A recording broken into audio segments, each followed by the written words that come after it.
네.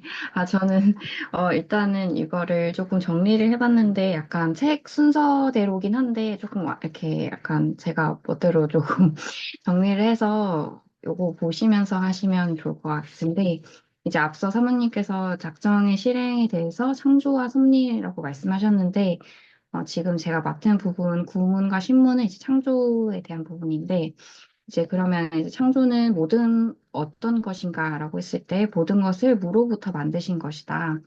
사실 우리가 뭐를 만든다고 했을 때 이거를 어떤 재료가 있어서 그걸 토대로 이제 만든다고 생각을 하는데 하나님은 그게 아니라 아무것도 없는 상태에서 이제 만드신 것이다라고 이해하시면 될 것 같고 이 창조가 하나님의 작전 가운데 속한 하나님의 일이고 철저히 계획되고 그 계획에 따라 실행된 것이며 목적과 방향이 있다고 있습니다.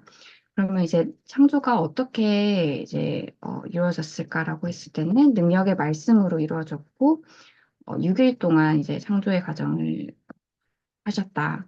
그럼 이제 창조를 왜 하셨을까라고 했을 때, 저도 예전에 생각을 했을 때 하나님이 혼자 계시니까 외로워서 창조를 하시지 않았을까라는 생각을 했었거든요. 근데 그게 아니라 하나님의 영광을 위해서 하나님은 사실 혼자 있으셔도 완전하신 분이기 때문에 뭐가 필요하시지 않거든요. 근데 이제 하나님의 영광을 위해서 만드셨고, 결과적으로 만드신 모든 것이 매우 좋았다.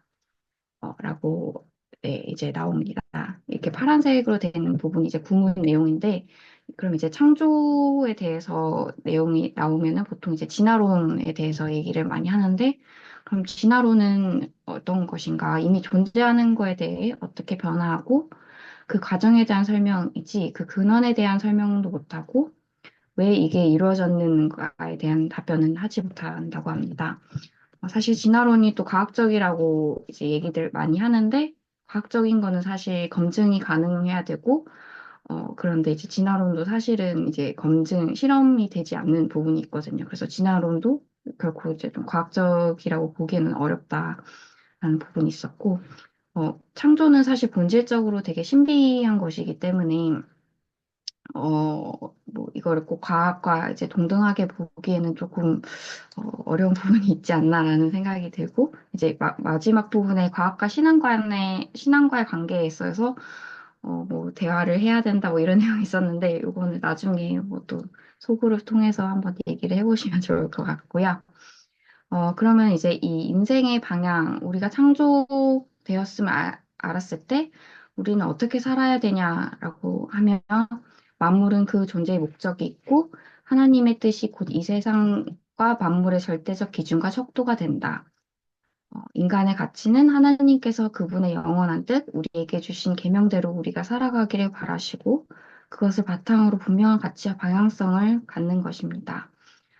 사실 우리가 창조되지 않고 그냥 우연히 생긴 존재라고 생각했을 때는 되게 그 모든 우리의 가치가 좀 허무한 부분이 있는데 그게 아니라 하나님께서 창조하셨기 때문에 그분의 뜻과 그분의 뜻을 토대로 우리가 이제 살아가는 그 방향성을 좀 더 잡을 수 있는 것 같아요.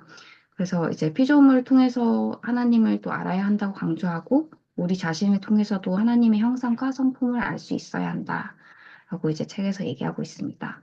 그러면 이제 또 한 가지 질문이 들 수 있는데, 세상을 창조하셨다고 했는데, 그러면은 세상이 여러 개냐? 뭐 불교에서 말하는 윤회론이나 아니면, 우리 애들이 많이 듣는 전래동화에서 나오는 용궁 얘기나 뭐 중간세계 뭐 그런 내용들이 많이 있잖아요. 그게, 어, 아니라 단 하나의 세계를 이제 만드셨다라고 이제 이해하시면 될 것 같습니다. 그다음에 이제 신문으로 넘어가면 사람의 창조에 대한 부분이 나오는데 창조에 있어서도 또 이제 사람을 이제 따로 떼어내서 무척 비중 있게 다루고 있다고 합니다. 그럼 이제 사람은 어떻게 창조를 하셨냐? 하나님의 형상을 따라 만드셨는데 이게 우리 눈에 보이는 외모가 아니라 하나님의 속성에 따라 만드셨습니다.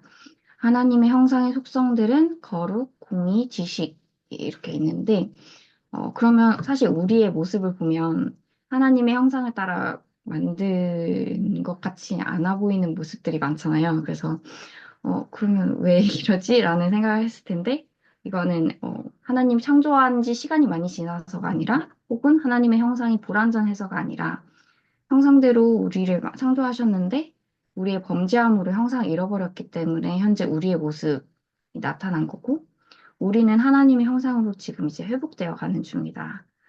라고 이제 저자가 얘기를 하고 있습니다. 그러면 이제 하나님은 왜 사람을 창조하셨을까?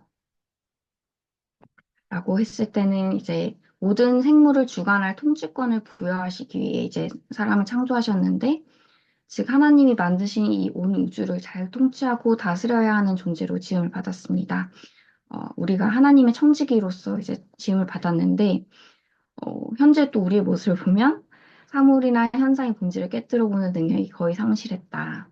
그래서 사실은 우리의 이제 지식의 부족함을 인정하고 처음에 하나님께서 우리를 높은 수준으로 창조하셨다는 사실을 받아들이고 그 자리를 지향하는 사고가 필요하다라고 이제 저자가 얘기를 하고 있습니다. 그러면 이제 사람을 또 만드셨는데 어떻게 만드셨냐? 남자와 여자로 만드셨습니다. 남자와 여자로 만드신 사실이 중요하고 남자와 여자가 만나서 가정을 이루어가는 결혼 제도가 그만큼 중요하다. 사실 저를 비롯해서 여기 계신 분들이 다 이제 가정을 이루고 계시는데 그만큼 이제 중요한 일을 하고 계시다. 라는 것을 얘기를 하고 있고 이제 또 이 가정이 서로 도우며 하나님 앞에서 청지기로서의 삶을 고민하고 동력자로서 하나님의 일을 이루어가는 그런 가정이 되도록 해야 한다라고 얘기를 하고 있습니다.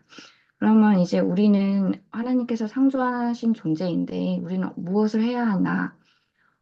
좀 되게 거창하다고 저는 좀 생각을 했는데 하나님의 피조 세계 전체로 우리 시야를 넓히고 하나님의 통치자로서 이 세상에서 책임감 있는 삶을 살자라고 이제 저자가 얘기를 하고 있습니다.